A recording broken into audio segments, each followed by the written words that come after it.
Almost. Still got more? Tomorrow you ready to ride with me? 100 miles, right?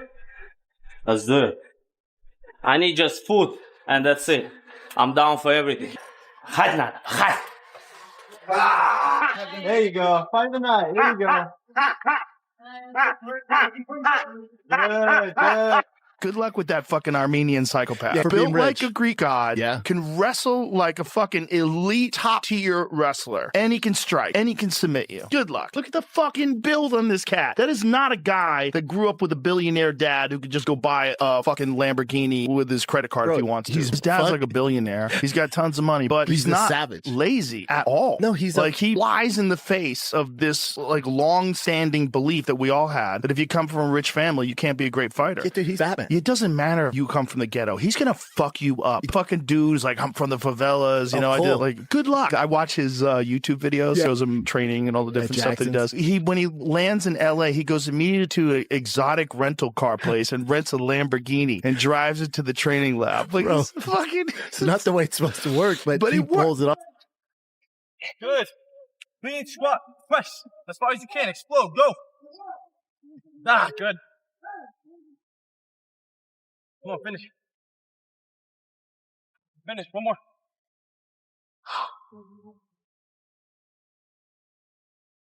I think he's overrated, man. But I was saying is I've never been sold on Hoofy. I'm pretty sure he's every bit of 30, you know, so easy on the prospect stuff. He doesn't have a lot of great wins. I think BSD kind of exposed the blueprint when it comes to him. His fight at the White House was basically just a hit job. You know, they set him up with every bit of 40-year-old Michael Chandler. So he got that rub. I just don't see how he gets past Arman Tsarukyan. I think Arman finishes him under 3. Now, it's MMA, so Hoofy could land a flying knee, some big shot, you know. But outside that first round, Hoofy's going to get ragdolled. It's their strength of schedule and fighters that they've beat to get to this point. It's not even remotely close. I just think he's overrated, man. He's overrated. Again, it's MMA, so you could catch him with a flying knee or some wild shit, but Tsarukyan should. But I'm really bitter about Arman Tsarukyan versus Mauricio Huffin. I like Huffin. He's number 7 in the world. This is still a major matchup. It's going to be a big deal of a card. Some of the fights aren't half bad. We've got some gems up and down this card that can help carry it as a supporting role. I just would have done something bigger for Arman Tsarukyan's return. When you hold him out of the sport for so long, and when he's off on all these side quests for so long, you're thinking, oh, well, he's not just going to come back against any top 10 lightweight contender. There's going to be some massive matchup for him. That's why they're taking so long to announce it. Surely! Delay Arman Tsarukyan's comeback. If that's what's going on, delay. I'll take this a month later, as long as we get Arman Tsarukyan against at least another top 5 lightweight on the planet. You know? But they're making this matchup. It's dangerous. Mauricio Huffy's been active. He's very confident. He's been shown a flaw in his game before against Benoit Saint-Denis. And you would think that Arman Tsarukyan is going to be The main event or the overall card? The co-main event. Co-main. I don't think it's anybody's first choice. But it's not exactly bad. It's strange. It's strange because obviously the way I had heard it was going, and I'm sure this was reported elsewhere. I don't think I'm breaking any news here, but I think that they wanted to do the rematch between Arman and Charles. What I was hearing was not even necessarily for the BMF title. Actually, that may have not been on the line. Although who knows what they would have agreed to in the end. But they went a different direction. I think Charles, obviously losing his teammate, may have played a factor there, or maybe they just decided to go a different way. But they go this way, and with Hoofy. And I mean, Hoofy got run over by BSD, and it's like if BSD is running you over, who's not a bad fighter, but I don't think he's Arman Tsarukyan is back in the gym, and the timing could not be more crucial with his UFC 331 clash against Mauricio Ruffy rapidly approaching. Tsarukyan has launched what appears to be an intense preparation for a matchup that could demand every weapon in his arsenal. This is not just another training camp for Tsarukyan. It is a chance to prove that his previous setbacks are behind him and that he is ready to make another serious push toward the top of the lightweight division. Much of the attention surrounding this camp comes from the opponent waiting across the cage. Mauricio Ruffy presents a completely different challenge. And that contrast is exactly what makes this matchup so compelling. Tsarukyan has built his reputation through pressure, wrestling, physical strength, movement, and an ability to drag opponents into uncomfortable positions. Ruffy, meanwhile, carries a dangerous striking threat and the athletic ability to punish even the smallest mistake. That is why these opening stages of camp matter. Training footage cannot predict exactly what happens on fight night, but it can reveal a fighter's mindset and preparation. When someone starts camp with intensity, focus, and clear purpose, it shows how seriously he is treating the challenge ahead. And everything surrounding this matchup suggests Tsarukyan knows there will be almost zero room for error. Analysts across combat sports have pointed out that Tsarukyan's biggest advantage may not come from one specific technique. Instead, it could be his ability to make the fight miserable from the opening minute.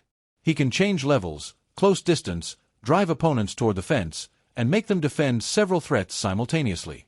That creates a completely different fight from the one Ruffy wants. But one major question remains. Can Tsarukyan consistently get Ruffy into those positions?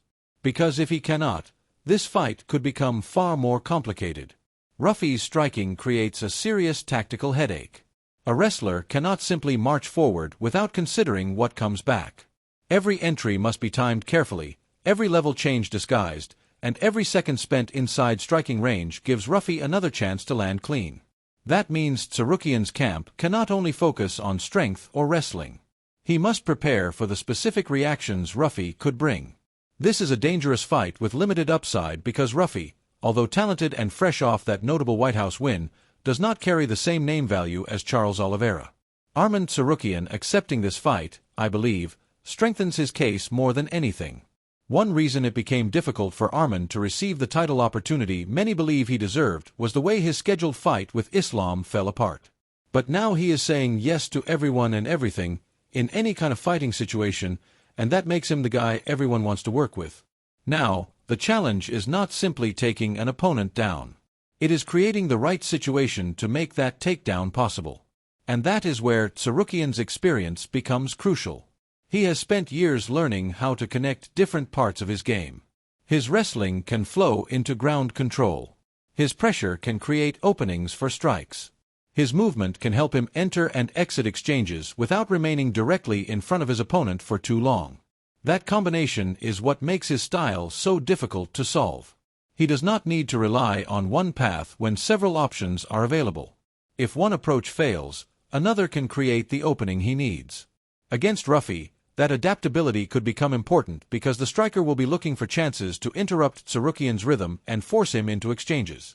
The pressure will be intense, and mistakes could become costly. When everything clicks, Arman Tsarukyan can make an opponent feel like there is nowhere comfortable to stand inside the cage, but Ruffy is not exactly planning to cooperate. The Brazilian prospect possesses the kind of explosive striking that can completely alter the rhythm of a fight. If he gets to establish his preferred distance, he can punish Tsarukyan for predictable entries. That makes those opening minutes absolutely critical. Tsarukyan must figure out how much pressure he can unleash without handing Ruffy the exact opening he has been waiting to exploit. Several respected analysts have emphasized how important stylistic matchups become at this level. A fighter can be more experienced, accomplished, or proven. But none of those advantages matter unless they can actually be used against the opponent standing across the cage. For Tsarukyan, that means turning this fight into a physical nightmare. He needs to pressure Ruffy. He needs to force him to defend. He needs to make him carry weight, battle for position, and constantly worry about another takedown. Because if Tsarukyan can force Ruffy to burn energy defending wrestling throughout the fight, the striking exchanges could start looking very different. The hands might slow, the movement could become less precise, reactions might arrive slightly later, and against a technically demanding fighter like Tsarukyan, even a tiny drop in reaction speed could become a serious problem. But there is another side to this equation.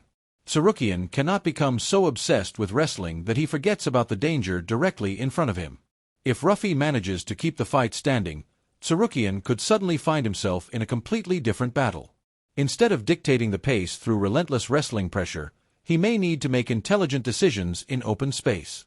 That means using movement, remaining defensively responsible, and refusing to turn every exchange into a wild firefight. This could become a test of patience just as much as physical ability. And honestly, that may be one of the most fascinating parts of this matchup. Conversations I had on the table being discussed, but basically the responses I was getting in regards to this fight were TBD, TBD. And then they went with Ruffy, and it's just like, I was like, oh, this is unexpected. And the response I got was like, well, people like to put the cart before the horse. But it seems like Charles was the direction they were going. It was never a done deal. And I assume, just based on the reports you've seen, which I think we can kind of put two and two together, the unfortunate news of the passing of Alan Nascimento this week is probably a catalyst, I would say is fair, as to why Charles Oliveira is not competing on this card. If he ever was going to compete on this card, now that was just off the table. So yeah, this one kind of threw me for a loop. I thought you could go a number of different directions with this. Could have done Patty. That would have made a lot of sense. Patty, you reckon he'd be ready in time?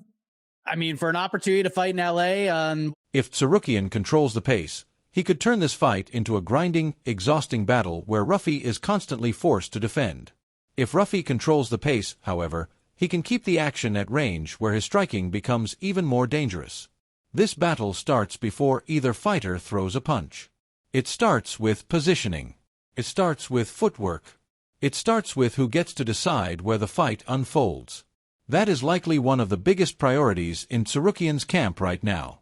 The intensity we are seeing is not simply about preparing for one opponent. It is about building the conditioning and